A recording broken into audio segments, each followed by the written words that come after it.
Hello and welcome everyone to the Underground Sound, the interview series. With me, as always, is Carlos Fandango and a gentleman known as Smart Monkey. But today we have a very special guest who has a cracking song and a cracking album, for that matter, too. The album's name is Mock Turtle Soup. The song that we had reviewed on the show was Picture Me Your Dream House, Mr. Jake Quincey. Jake Quincey, how are you today? I'm doing great. Thank you for having me. Pleasure to have you back. And we did have an interview with Jake before, but a whole bunch of stuff happened. We don't need to get into it on the interview series here, but let's start with this. Picture Me Your Dream House. Very folky song. For all intents and purposes, a huge banger of a song that we all very, very, very much enjoyed. And I'm going to have to look up the episode on which it actually was reviewed the first time. So inspirations, please, not just for your music, but for Picture Me Your Dream House.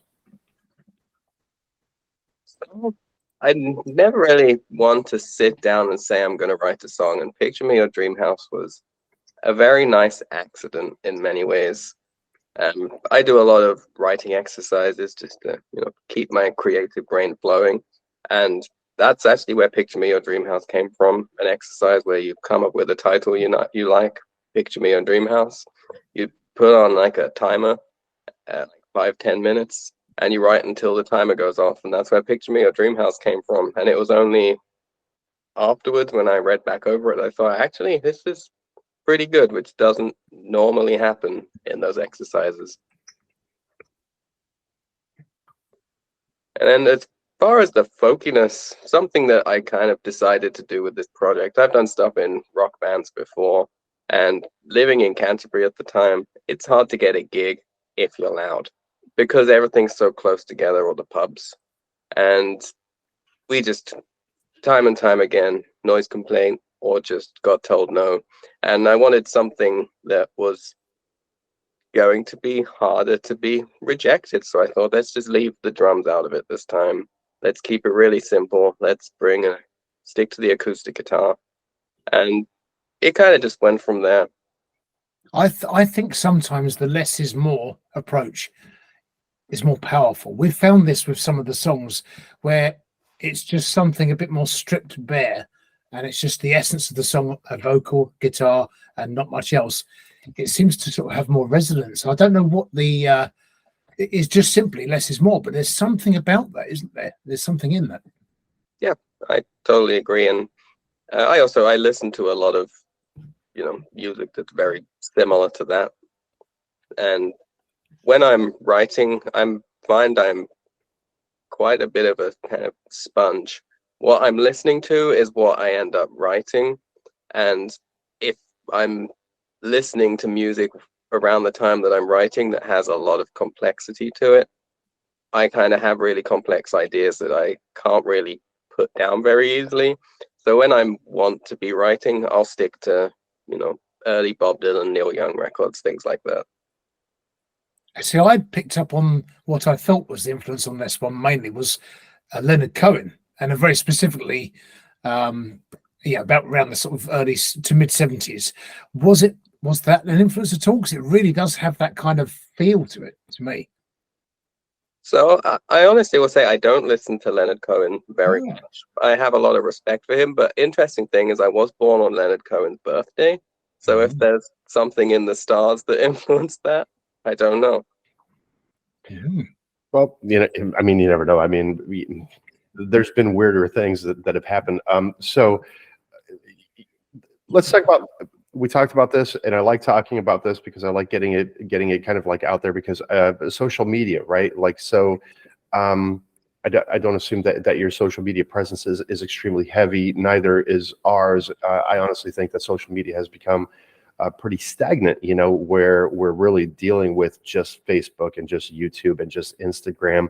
It kind of seems like any other type of social media platform, aside from TikTok, obviously, that that kind of like comes to play, just like kind of like gets shot down like immediately. So what are your thoughts on social media and especially for the musicians out there? How do we navigate our musical lives with social media, and how do you navigate your personal musical life with social media? Honestly, I can't really claim to be an expert, and I'm someone who really doesn't like social media. I keep it to the absolute minimum for personal stuff, and I've kind of gone that way with music too. I just found that I was putting a lot of time into it before, and things would just disappear in 5 seconds. You post something, and then 100 other people post something, and it's lost. And people just scroll so fast. I don't know if anyone reads anything on there anymore. They might just glance at a picture, do a little smirk, and then move on with their lives. I do Instagram. I like the simplicity of it, and that seems to work a bit more for the way I work. Just, you know, I like graphic design, so doing things with pictures helps. I am yet to move into TikTok. People keep encouraging me to, but I've never even really tried. Well, we had a gentleman on, Luke H. Reynolds, who's actually pretty big on TikTok. He does a lot of live stuff. Would you ever consider possibly doing live versions of your songs on TikTok, for that matter? I'm very open to it. I'm someone who would want to kind of do a good quality package, so I kind of wait until I have the equipment set up in kind of this new house that we've moved into here in Nashville, Tennessee. But it's something I definitely have in mind. I see you're sporting a bit of a cowboy hat going on there today. How are you enjoying Nashville? And Nashville is obviously one of the bigger cities for the music scene in the U.S. How are you enjoying Nashville, and how are you enjoying the music there? It's a fun city. There's so much going on, and it has this reputation for country music, which isn't necessarily my thing. But there's a lot more of everything else than I think people expect. There's a big hip hop scene, also not necessarily my thing, but also a lot of heavier bands I found. And in the area that we live, there's a lot of the small independent venues where you'll get the cool traveling indie bands and stuff. And then you can go downtown, get your country cover band. So there's really a bit of something for everyone. Well, you kind of have the best of both worlds there, because Carlos Fandango, huge fan of hip hop, and huge fan of country music. Yeah, I unintentionally dropped the C-bomb on the on I think the last or the before last episode as far as the country is concerned. So Mock Turtle Soup, any future plans for another album, or are you just gonna stick to singles? How's your musical life progressing these days? So my next plan is, I think, more likely to be a single. I have a song I'm hoping to record and release at some point this year. And I think my next plan is really to take kind of the budget of Mock Turtle Soup and see how I can put that on a single, and just do something that's got a bit more going on, a bit bigger, maybe more complex string arrangements, and kind of just have some fun with that, and then go from there. And eventually I would like to bring the electric guitar and some drums back in as well. For every folk song I've probably got 3 rock songs, so that's probably something that's sitting down the pipeline as well, but I couldn't really put a timeline on that right now. I think it's good to mix it up a bit. If you carry on doing, just write what you feel at the time, what feels good at the time. If you fancy doing a rock song, fancy doing a folk song, whatever you want to do, I think you should just always do what you want to do, and that comes across in the music. Then I was going to ask, what was of the songs you've written so far and released, what would be your personal favorite?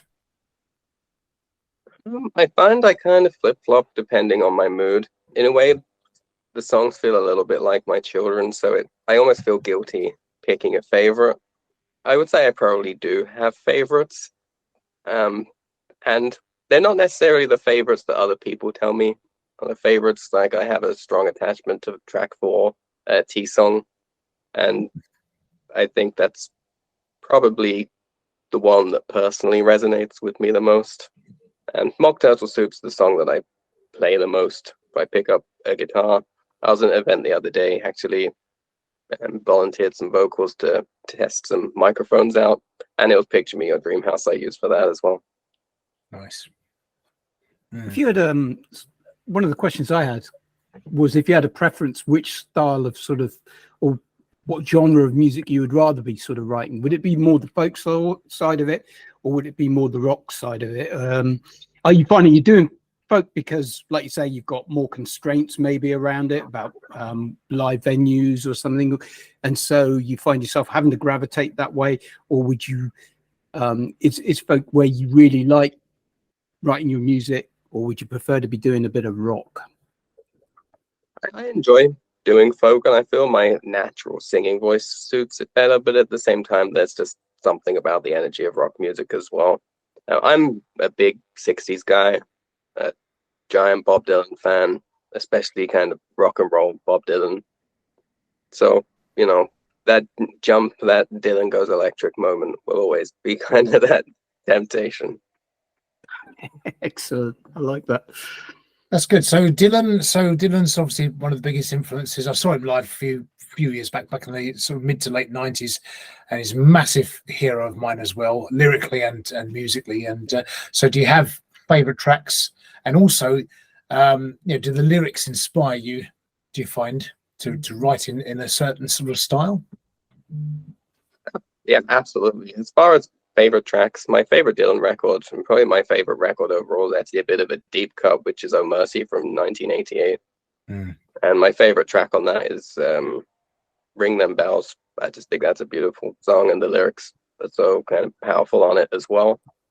Other than that, I think, I mean, kind of, there's so much, it's hard to pick through it all, but lyrics definitely a big thing. And I said before, when I want to write, I often listen to the early Dylan records just because they kind of have that good example of the kind of foundations of songwriting without putting all those layers on there. Well, this is the thing I find, yeah, when I haven't had a Dylan binge for some time now, but when I do, always immediately sort of ideas start fizzing because it's so full of ideas, and it's just, you can just, well, you've seen perhaps on the documentaries, and yeah, where Dylan's just sitting at the typewriter tapping away, and it's just flowing out of him. Yep. Absolute genius, brilliant. So do you find the music or the lyrics come first with you? Definitely lyrics. I actually, when I first start to write a song, I mostly start at a laptop with, you know, Word open and just type, and then the rest kind of follows afterward. Yeah, I was intrigued by that actually, because when I looked at the lyrics for Picture Me Your Dream House, and you said you set a timer, and then you kind of created these lyrics. How long did that take you to write that song? Because it is, you know, it's very poetic, you know, lyrics often are, but you know, that doesn't come easy to many people. They have to really think long and hard. So it sounds to me like you set a timer and you just spewed out this beautiful song. But how long did it take you? So the initial exercise would have been a 5-10 minute thing, but it will have been edited afterwards. I can't say. I listened to the demos I did before the EP and noticed I changed lyrics subconsciously even. So you know, it grows over time from the exercise, but also I feel creativity, it's something you've kind of got to treat like a pet. You've got to feed it, and you've got to exercise it, and you've got to let it rest. And if I'm doing it every day, these exercises, 5-10 minutes, then it comes a lot easier. If I did one, I haven't done an exercise like this, you know, for this week. So if I tried to do it today, it probably wouldn't go so well. Right. So, do you mix, master, like kind of like engineer everything yourself, or do you work with somebody?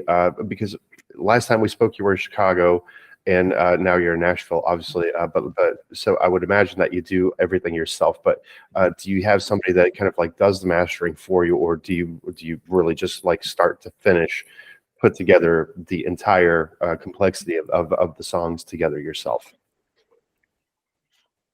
So for the EP, I booked a studio in Indianapolis called Postal Recording, and they kind of took care of everything for me. I just went in with my guitar, songs, had a violin, just come in, and we just put all the tracks down, and they took care of the mixing and mastering. I know the basics of mixing and mastering, but it's not necessarily my forte. So typically, I prefer to trust that to someone else, just because I tend to find they do a little bit better of a job.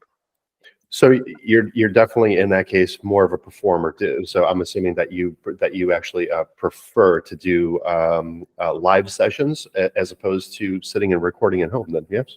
Yeah, and for a long time, I'm fortunate to say I don't get much stage fright for performing in front of a crowd.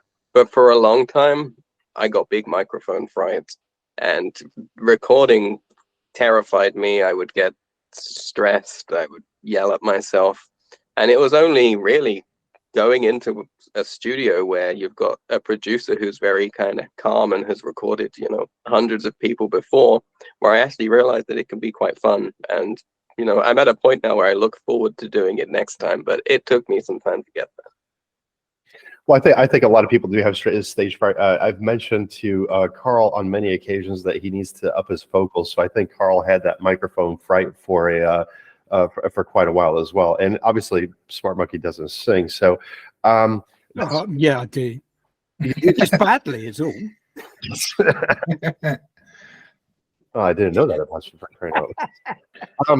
So the big question that I always have for musicians is, were you like, did you come out the womb and you were just into music, or did you have a defining moment in your life that was like, yeah, this is what I want to do. I want to make music. I want to create. And if so, what was that defining moment for you?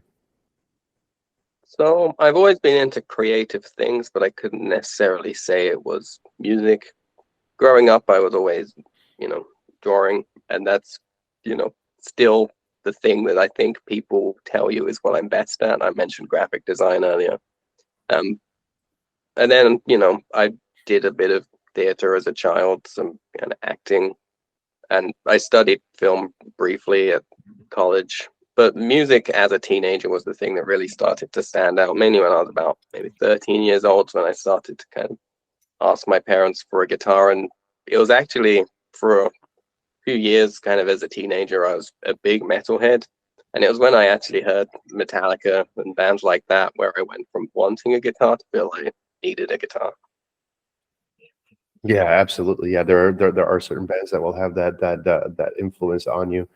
Metallica is actually, believe it or not, the band that got me into heavy metal music as well. I remember listening to Sad But True off the Black album. Oh, yeah.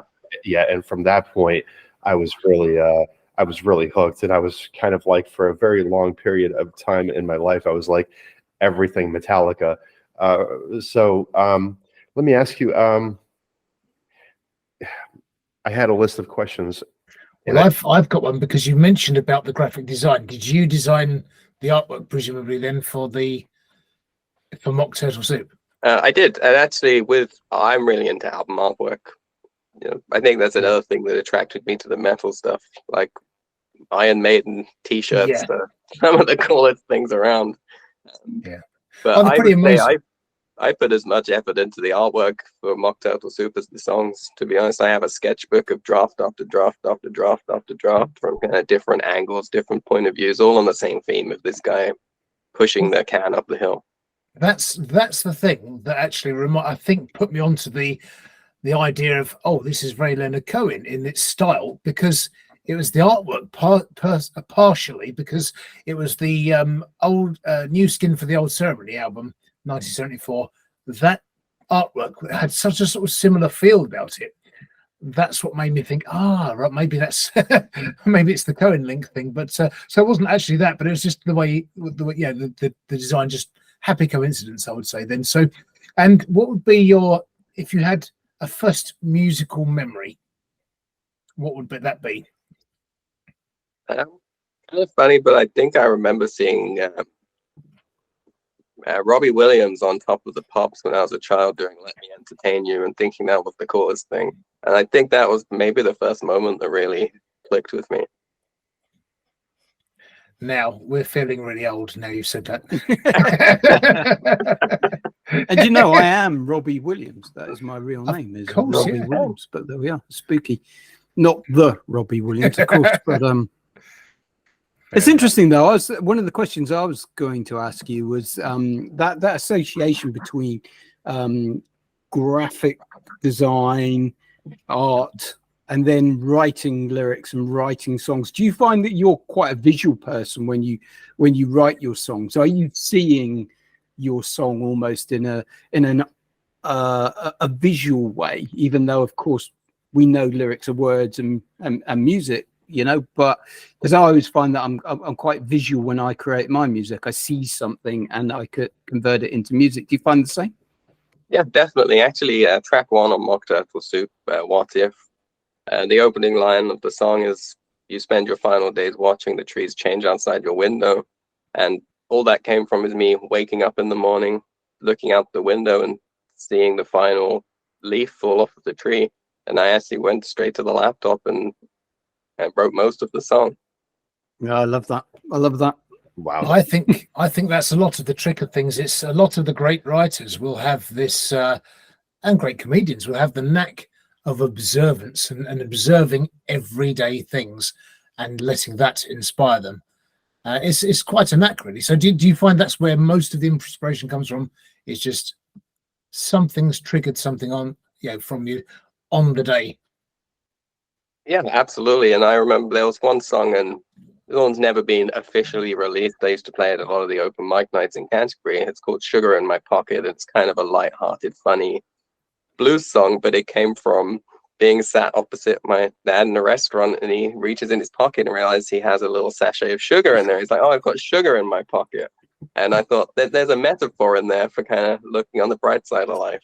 So that became a song. That's brilliant. And a great title for a song. Yeah. Really good. Oh, it is. Well, I mean, the creative process with creative people obviously, varies. But I mean, you have some really good stories here with that. So let me ask you, what's one of the bigger things that bothers you about trying to make it in the music industry these days? Because obviously it's tough. We got a lot of musicians that are really putting out a lot of cracking music. And it's really fun to listen to, with nearly, I think they said 60,000 songs per day going up on the internet, and just, yeah, what's one of your bigger beefs with the music industry and coming up as a musician today? I think the thing that drives me the most insane, and I think, Carl, I imagine using slaps, you'll relate to this, but it's people who comment on your songs pretending they listened to it in the hope that you'll then return the favor and listen to their song.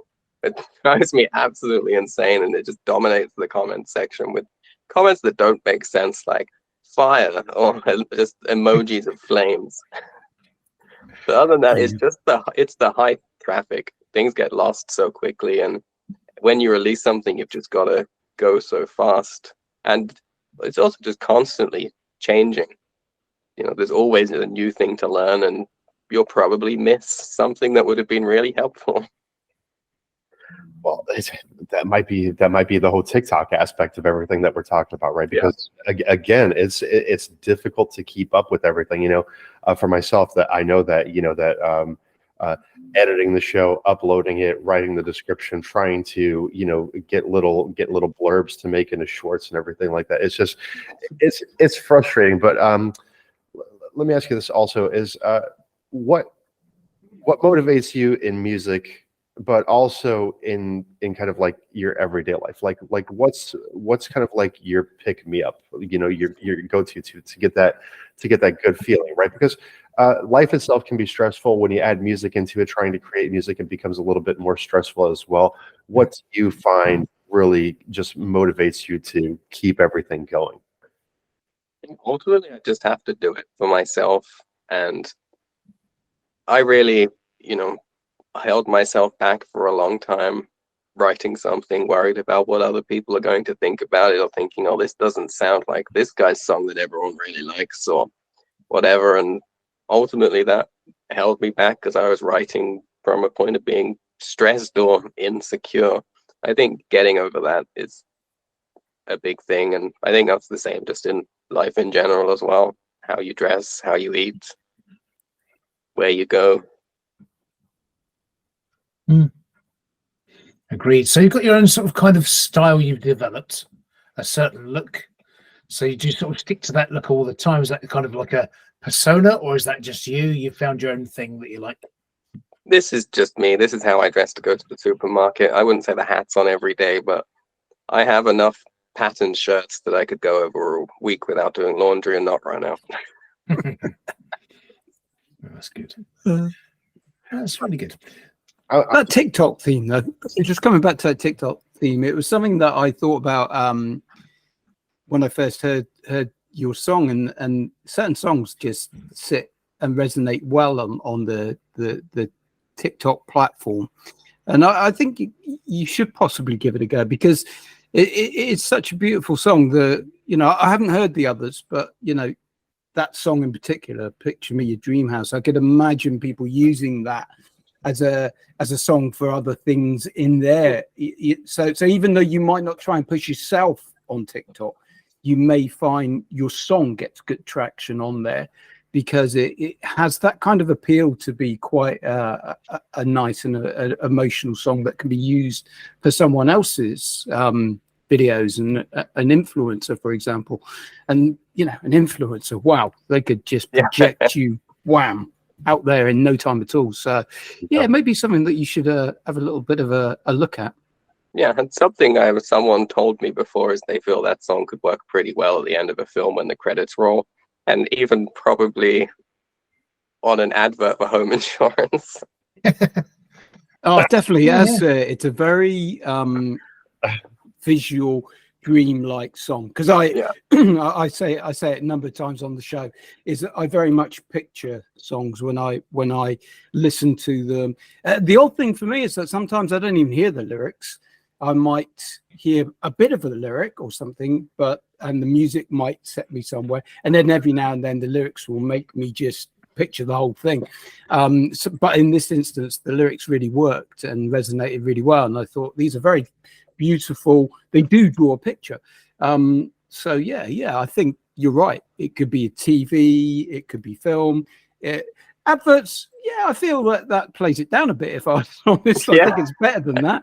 And influencers and music for their sort of backdrops of their stories that they're telling, you know, it could just launch you. So I'd definitely be looking at that if I were you. See, for me, it's a sort of a soundtrack type thing. I can see the commercial use of it, and it is right. I mean, you could do it for holiday homes, retirement homes, house insurance. It could be used. It does have potential use, but I do think it's more of a soundtrack thing in a Pedro Almodovar film or something. It's just got that feel about it, you know, Spanish film or something. You know, just something in a nice location, some sort of love story, bittersweet thing. It really does feel like, you know, it's got some. This is the thing, though, because I think very much like Rob in the way he thinks. Tom's probably the same. With quite visual, and you do literally picture you visualize certain songs, and this is one of those that's extremely evocative. I remember Tom said it was episode 10, long time ago, so not far from a year ago, and I remember Tom took his headphones off and listened to it on the monitor speakers and was blown away by it. It was such a good song. The quality is excellent as well. Really good, yeah. Thank you. I was absolutely blown away by it, and I remember, like, one of the comments that I had made is, this is what the underground sound is all about, is finding, you know, this type of music, because you'll always find, you know, diamonds in the rough, as it were, right? So but going back to adverts, as I was thinking, you know, Zillow.com or like Realtor.com, right? Picture Me Your Dream House. So if any executives from Zillow looking at, you know, that's a commercial, like kind of like real estate agents, sync it up, get Picture Me Your Dream House, and it'll work lovely for anyone that's buying a home. So I think that an advert could work. It could work very well. So let me ask you, Jake, what words of wisdom and what advice would you give to musicians that are really coming up and trying to get out there today? I think first, just be yourself and don't be afraid to experiment and be different and be weird for a bit. I think everyone goes through that stage and eventually you figure it out. Sometimes on YouTube, you'll find like homemade footage of some famous person in the deep depths of your search playing when they were 16, and you realize actually that wasn't very good.